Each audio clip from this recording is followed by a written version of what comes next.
খুলনার তেরোখাদায় 18 বেকি নদীতে গ্রামীণ ঐতিহ্যের নৌকা বাইচ প্রতিযোগিতা অনুষ্ঠিত হয়েছে। সাগর কুমার বাড়ৈর পাঠানো তথ্যচিত্রে বিস্তারিত। প্রতিবারের ন্যায় এবারেও বিকাল 3টার দিকে খুলনার তেরোখাদা উপজেলার শেখপুরা শিয়ালিখিয়া ঘাট নামক স্থানে শেখপুরা বাজার যুব সংঘের আয়োজনে শেখপুরা চতুর্থ বার্ষিকী গ্রামীণ ঐতিহ্য নৌকা বাইচ প্রতিযোগিতা 2023 অনুষ্ঠিত হয়।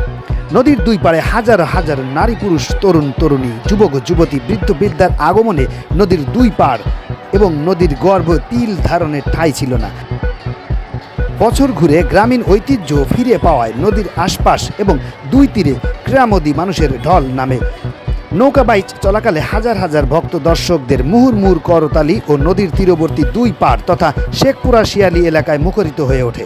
এদিন নৌকা বাইচ প্রতিযোগিতায় রিপন রায়ের মা কামনা, নলধার মা বাবার আশীর্বাদ, চিতলমারির কালীগাতি নৌকাকে সময় স্বল্পতার জন্য যৌথভাবে চ্যাম্পিয়ন করা হয়।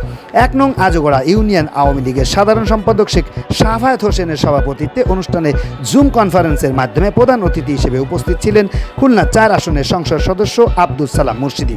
এ সময় বিশেষ অতিথি হিসেবে উপস্থিত ছিলেন তেরোখাদা উপজেলা পরিষদ চেয়ারম্যান শেখ শহীদুল ইসলাম শহীদ, থানা অফিসার্স ইনচার্জ সর্দার মোশাররফ হোসেন, উপজেলা পরিষদের ভাইস চেয়ারম্যান, তেরোখাদা প্রেস ক্লাব সদস্য সাংবাদিক মোহাম্মদ শারাফাত হোসেন মুক্তি সহ আরও অনেকে।